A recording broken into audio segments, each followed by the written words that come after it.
Revenge with Karen.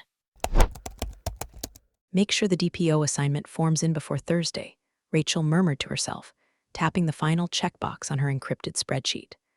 A moment later, a Slack ping lit up her screen, not a reply to the 3-week-old memo she'd sent about cross-border processing risks. Just Derek, the new VP of Ops, demanding headcounts for a photo op in Amsterdam. Rachel sighed, saving the file to both the secure drive and her local archive, because experience taught her one thing. The people who needed compliance most were usually the first to forget where they filed it. She didn't expect a thank you. That wasn't how things worked at Viron Tech. Rachel had been their shadow systems whisperer for 7 years, long enough to know that the higher you climbed, the less you understood the wiring under the floorboards. Let the C-suite brag about AI-powered synergy pipelines and automated user flow matrices. Meanwhile, be in the server room, finding yet another orphan database nobody labeled and fixing its access controls before it became a headline. She didn't want applause. She wanted functionality. It's just that sometimes those two were mutually exclusive. By the way, if you're the kind of person who enjoys watching quiet competence go nuclear on corporate stupidity, go ahead and tap that subscribe button and like the video. It's free. It helps us more than you think. Hey, 93% of folks forget to do it. Be the 7%. Now, Rachel wasn't bitter. She was seasoned. The kind of season that came from rewriting sloppy subcontractor agreements at 2 a.m. so their French partner wouldn't scream noncompliance and back out of a 7-figure pilot. The kind of season that made her unflappable when Derek swaggered into his first all-hands meeting and declared they'd be optimizing redundancy in legacy roles. He jotted that phrase down, not because she was worried yet, but because men like Derek had a pattern. Buzzwords now, breakdowns later, and Viron Tech was ramping hard into later. The Amsterdam launch was scheduled for next week, some euros 100 million in ad spend, trade partner contracts, and regulatory filings hinged on that day.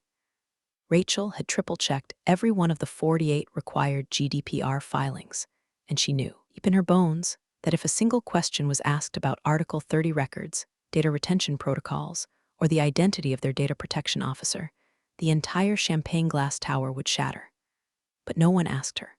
Not the CEO, not legal, not Derek, who kept chirping about their data like it was a pet koi pond, and not a compliance disaster waiting to be subpoenaed. Rachel kept her mouth shut. She always did, until it mattered. She was a ghost in the org chart, but not in the filings. Her name was on every privacy impact assessment, every joint controller contract, every vendor risk memo. Her initials were in the audit trail metadata on every form they submitted to the EU regulator. And when the Amsterdam launch finally came, she'd already be on site, not for applause, not for recognition, but because her hotel was booked 6 months ago. Somebody had to make sure the signatures matched the systems. She didn't dress like PR. She didn't pose for launch photos.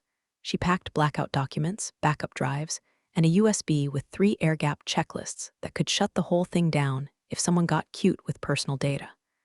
No one invited her to the dry runs, but she was on the guest list anyway. In fact, her signature was the reason the venue's insurance binder had been finalized at all. As she shut her laptop, Rachel smiled, not because she was smug, but because the math didn't lie. They didn't know it yet, but if anyone asked the wrong question, at the wrong time, in the wrong room, they'd remember exactly who she was. She found out she was fired when her calendar emptied itself. No joke, 1 second she was sipping weak hotel coffee in the Amsterdam office kitchenette, waiting on legal to confirm final clearance on the DPO reassignment forms. The next, every meeting on her Outlook vanished like someone had Control+C'd her existence. No call, no hallway whisper, just a digital shrug. Then came the email. Subject, Organizational Alignment, Initiative Role Redundancy Notification Sender, VP Ops at Viron.com, no salutation. No signature. Just 4 paragraphs of sanitized jargon so devoid of humanity it could have been written by the printer toner.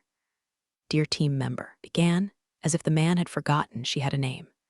As part of our ongoing transformation, your role has been assessed as redundant.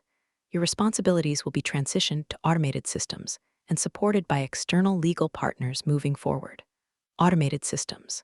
External partners. Translation. ChatGPT and some overpriced consultancy firm that didn't even know what a records of processing activity was, let alone where Viron text was stored. Spoiler, it was in a locked SharePoint folder labeled Do Not Touch 2021 Final. Guess who created it? Her hands didn't shake. Her jaw didn't clench. What she felt, weirdly, was a kind of amusement. Derek hadn't even bothered to check which system she was still hard-coded into. Half the EU launch documents still routed through her access keys. The other half required two-factor from a device that was, oops, still in her purse. She leaned back in the creaky office chair and stared at the screen, blinking slowly. So this is how we do it now.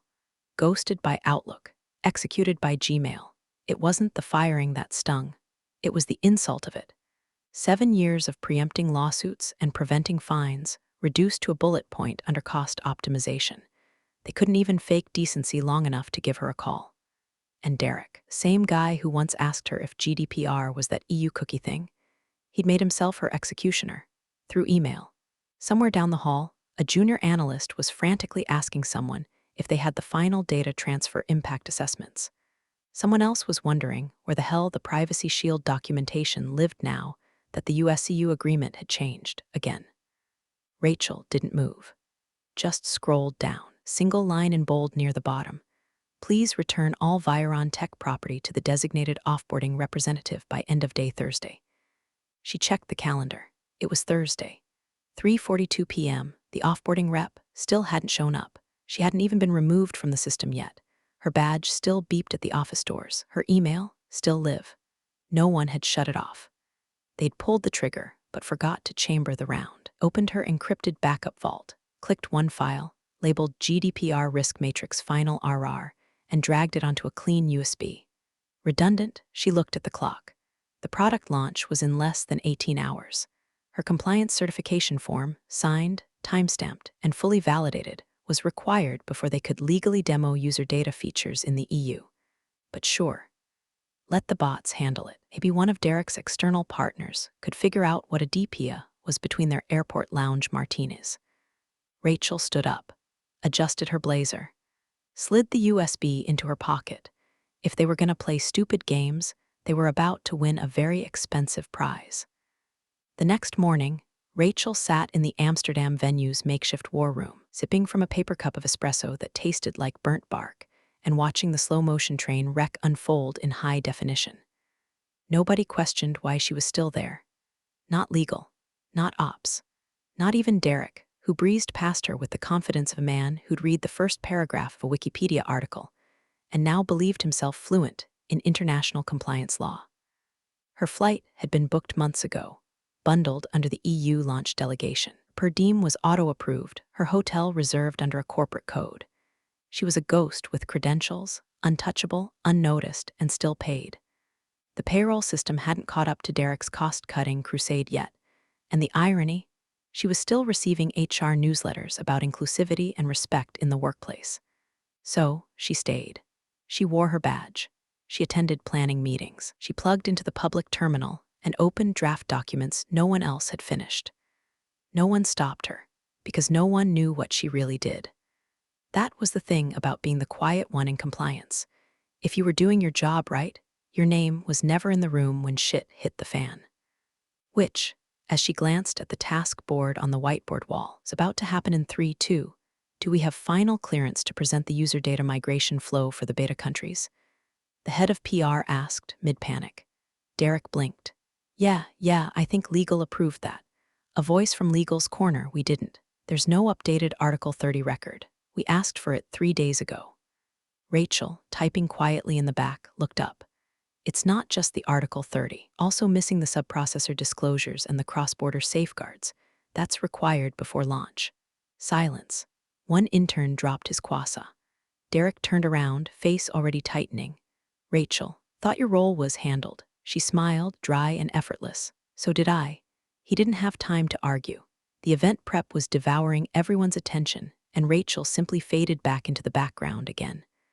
Like wallpaper, a tripwire nobody noticed, until it wrapped around their ankles. She wandered the venue halls like a tourist with backstage access, watching as consultants shouted about live stream timings, investors fretted over VIP seating, and some poor IT contractor tried to connect a French laptop to the local Dutch Wi-Fi without crying. Meanwhile, the GDPR folder in the shared drive still had Rachel listed as the only editor. The DPO assignment, still unsigned, the updated registry of processing activities, still pending her validation. At one point, a junior analyst tapped her shoulder and whispered, "Hey, sorry, do you know if we need to update the SCCs for the German segment?" Rachel blinked. "Do we need to?" "Yes." "Will anyone do it before the regulator notices?" "Unlikely." The analyst swallowed hard and backed away slowly. He'd just heard a weather forecast for tornado aimed directly at his cubicle. Rachel sat back down and opened her private doc viewer. She pulled up the launch readiness checklist she'd made months ago, highlighted in red, bold, and now perfectly prophetic. Every unchecked box was another potential fine, another compliance violation, another string of zeros in the EU's penalty calculator. And yet, Derek was somewhere upstairs right now, rehearsing talking points about responsible innovation with champagne breath and LinkedIn swagger.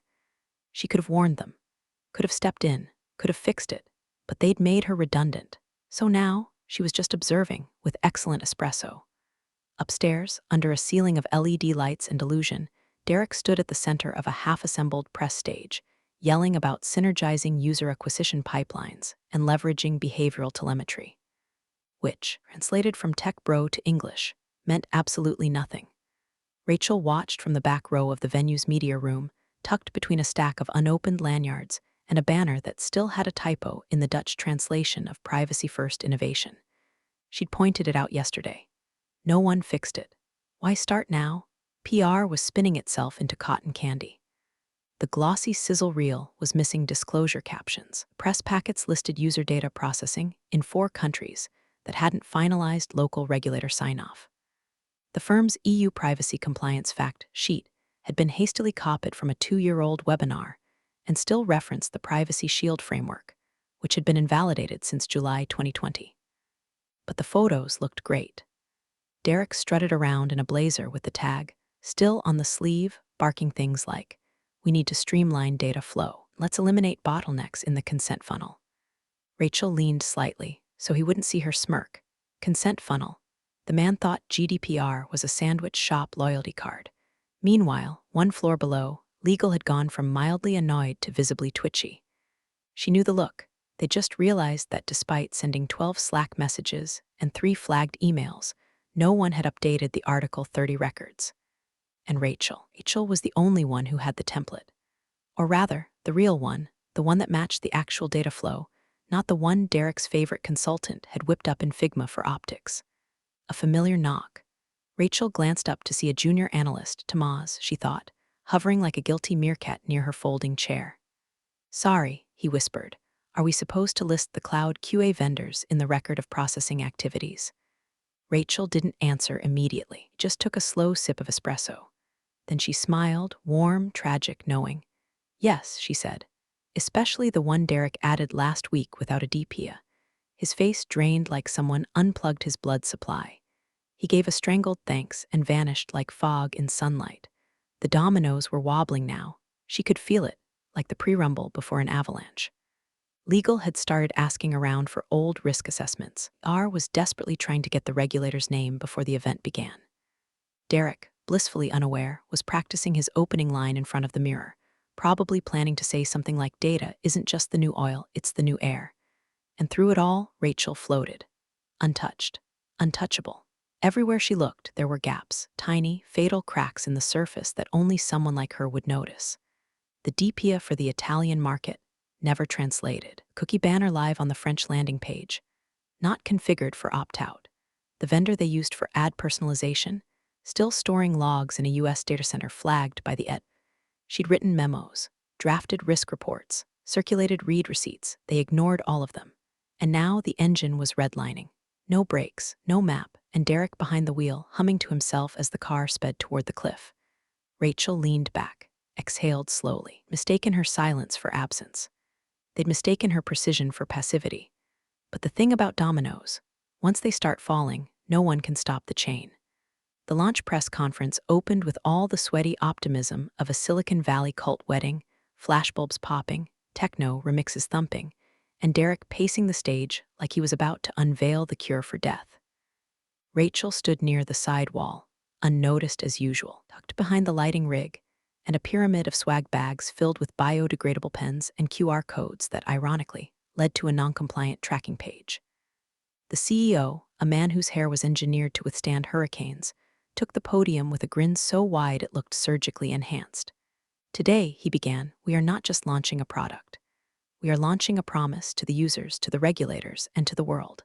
Flash, applause, flash. Journalists typed on their laptops. Influencers posed. PR was vibrating with secondhand glee. Then, from the third row, a hand rose. Calm, measured. The kind of hand that doesn't wave, it waits. Everyone turned. The man stood. Pinstripe suit, minimalist lanyard, no visible emotion. I have a brief question for the record, he said. Dutch accent, but crisp English. He held up his badge like it was a crucifix. European Data Protection Board. Rachel's fingers stopped mid-scroll on her phone. Derek squinted, confused. The CEO blinked. The man adjusted his tie. Who is your appointed data protection officer for EU operations? Just like that, the temperature dropped 20 degrees. A silence spread like spilled ink. Microphones crackled. The CEO chuckled, an instinct, a default. Oh, we've got all that covered, he said. Our legal team's top-notch. Fully aligned with best practices. Fan of transparency. Derek leaned in, eager to flex. Yeah, it's all automated now, he added with a smirk. Modernized the whole flow. No need for legacy overhead.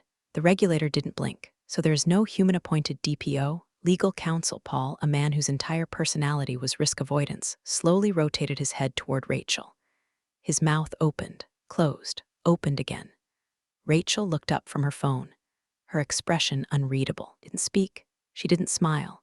She just tilted her head like someone watching a magician who just pulled the pin out of a grenade. Paul swallowed hard. Actually, he said, voice a shade too high, Miss Rachel NG was listed on our filings as DPO for the EU zone.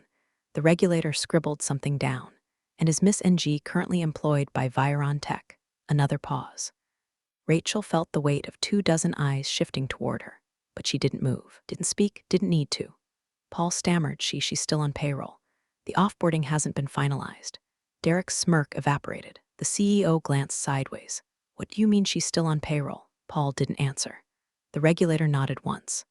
We'll need to verify documentation. If there is no active DPO, properly designated and available, you understand that constitutes a violation under Article 37 of the GDPR. What's the consequence of that? The CEO asked, trying to sound casual. The regulator offered the thinnest of smiles. Up to 20 million euros, or 4% of your annual global turnover. Click, a journalist's camera shutter. Flash, another photo. Rachel exhaled through her nose. Quiet, controlled, she didn't blink, didn't gloat. Just stood there, still as a switchblade, waiting. The question had been asked, and now the fall would begin. The moment the regulator stepped aside and made a brief call, likely to his office, or worse, the European Data Protection Supervisor's office. The press buzz collapsed like a punctured lung. A sharp ripple of tension tore through the room. Cameras lowered. The DJ, sensing the shift in atmospheric pressure, slowly faded the music out mid-beat, leaving a sterile silence hanging above the half-lit stage. Pending verification of GDPR compliance, regulator said coolly, we are pausing your demonstration of any feature that includes data processing or user profiling. The CEO's jaw twitched. Derek looked like someone had just asked him to explain the second law of thermodynamics. PR dropped their smiles like hot coals. A reporter raised her hand. Does this affect the full EU product rollout? She asked. The regulator didn't look at her. That depends on the documentation.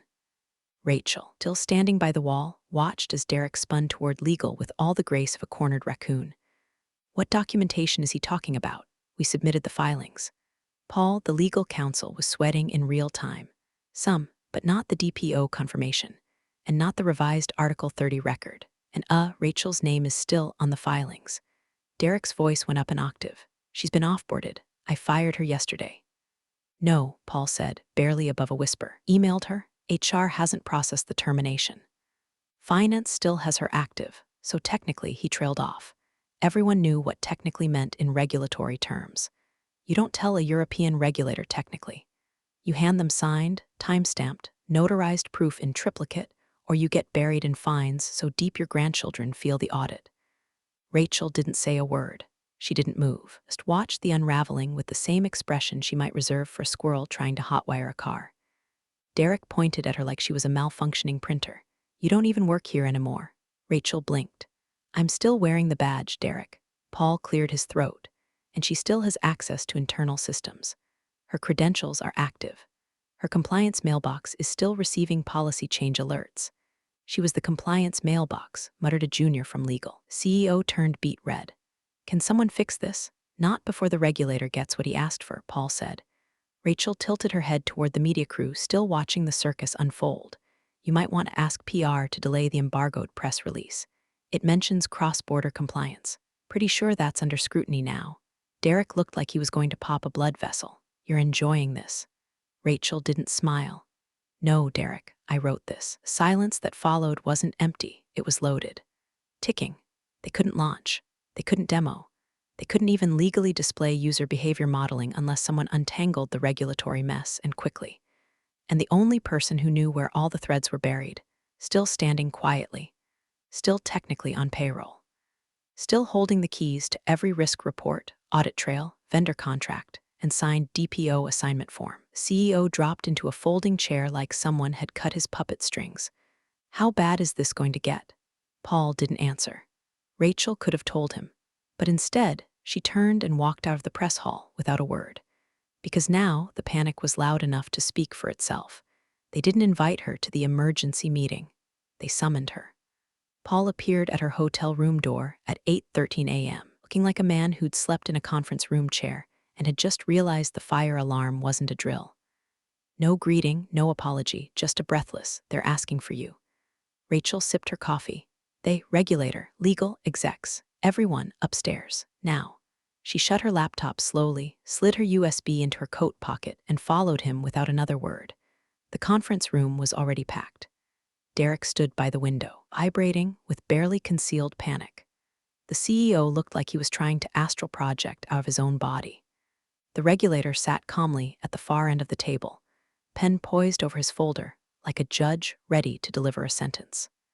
"Miss NG," he said, eyes unreadable, "we've received conflicting documentation from your company regarding the assignment of a data protection officer and related compliance elements for this product launch. You clarify your current employment status and your involvement with the GDPR documentation." Rachel set her coffee down, reached into her bag, pulled out a neatly printed memo, 5 pages, stapled, annotated, highlighted. "I sent this to legal, operations, and product management 3 weeks ago," she said, placing it flat in front of him. "It outlines the incomplete sections of the Article 30 record, missing vendor disclosures, confirmed subprocessors, and the need for an updated DPO confirmation letter prior to launch." The regulator picked it up. First page, subject, GDPR compliance gaps urgent from Rachel and G. Date, 3 weeks ago to Paul Legal, Derek Ops, Marissa Product, CC. Compliance archive. He reads silently for nearly a minute. No one breathed. "This is thorough," he said, and time-stamped. "It's also digitally signed," Rachel added. "The acknowledgement receipts from all recipients." Paul closed his eyes. "She's not lying. I remember this memo." We marked it for review." "You flagged it as low priority," Rachel said, and Derek responded with a thumbs-up emoji and the phrase, "looks fine." Derek lurched forward. "That was before we decided to streamline." The regulator held up a hand. "Miss NG," he said, "were you removed from your role before or after this documentation was submitted?" "After," she replied, "by email. No legal offboarding, no HR clearance, still active in systems, no signed revocation of DPO authority." The CEO looked like he might throw up. The regulator nodded once. "That would suggest you were, and perhaps still are, the active data protection officer on record, which means your documentation stands as the last official compliance assessment filed by Viron Tech." Rachel tapped her USB stick on the table. "Also have a mirrored copy of the internal compliance log, including all unreviewed tasks flagged as critical risk. It's synced to the EU audit checklist and has cross-referenced gaps. The last update was made," she glanced at her watch, 11 days ago. "By me." Derek spoke again, weaker now. "We assumed external counsel would." "You assumed wrong," Rachel said, her voice a glacier. "You replaced oversight with automation and hoped no one would ask the right questions." Regulator turned to the CEO. will be initiating a formal inquiry. Please prepare for potential holding action on your EU operations pending the audit's outcome. Miss NG, you may be asked to assist further. Rachel nodded, of course. She didn't gloat, didn't posture. She let the paper do it for her. The regulator slid the memo back into his folder like it was an evidence bag. And Derek looked down at the floor like maybe there was a trapdoor to crawl into. There wasn't. Rachel reached for her coffee again, perfectly calm, and took a slow sip. Turns out, silence hits hardest when it's backed by a paper trail. The phrase preliminary investigation was spoken with the kind of hushed reverence usually reserved for plane crashes and indictments. The EU regulator returned later that afternoon, his time flanked by 2 additional colleagues and a branded satchel that screamed official business. No more questions, no more performance art, just badges, binders, and the slow, surgical peeling back of Viron Tech's false confidence. The first order of business: immediate suspension of all personalized data features across the EU product line. Second, submission of every single compliance document from the past 12 months, signed by a currently employed and officially recognized DPO, which, according to their own system, was still Rachel. Legal tried to triage it. Paul nearly lost his voice, rattling off terms like interim designation and procedural ambiguity, but it was like tossing pool noodles at a wildfire. Every defense unraveled under the simplest of follow-ups. Where's the offboarding form? Who signed the DPO revocation? Where's the updated record of processing activities? And each time, the answer returned to the same embarrassing point of origin: Derek's little redundancy optimization initiative. Rachel wasn't just wrongly offboarded. She was illegally offboarded. By noon, the meeting room had become a courtroom without a gavel. Legal had stopped looking at Derek. PR was gone entirely. The CEO stood at the window, chewing a nail like it owed him money. Paul, now pale as drywall, turned to Rachel and spoke the words like they might trigger a bomb. Rachel, we need to formally rescind your termination. Effective immediately. You are, mission critical, and there was clearly a failure in process. Rachel arched a brow. Negligent process failure, she corrected softly. That's the legal term, especially when the negligence was willful. Derek tried to speak, tried to muster one last gasp of executive deflection, but it came out half-cooked. He thought the tools would cover. No, Rachel cut in, ice-level calm. You thought cost-cutting was more important than regulatory law. You replaced oversight with software and expected the EU to clap. You thought being clever made you safe. It doesn't, it just makes you liable. The CEO finally turned. We'll reinstate your role, retroactively, with full benefits and back pay. Rachel nodded, then leaned forward. And I want more than reinstatement. Paul hesitated, meaning, I want direct authority over all global compliance workflows. No more rerouting through Derek. No more consultants drafting legal language. I want departmental budget control, hiring privileges, and sign-off power on all public-facing documentation related to data governance. Retroactive from the date of my termination email, or I walk. The room held its breath. She wasn't asking. She was offering terms. Paul looked to the CEO. The CEO looked to the regulator. The regulator just shrugged, silently confirming what they all knew: if she walked now, they'd burn. A euros 20 million fine would be the start. Follow-up investigations could stall their EU expansion by a year or more. Investor confidence would crater. And Rachel, she had all the receipts, all the logs, all the quiet memos they ignored. The CEO nodded stiffly. Agreed. You'll have full control. Derek, now visibly sweating through his overpriced shirt, looked like he might faint. Rachel stood up, slid her chair in, and straightened her blazer like she'd just finished a light lunch. Good, she said. Then let's begin.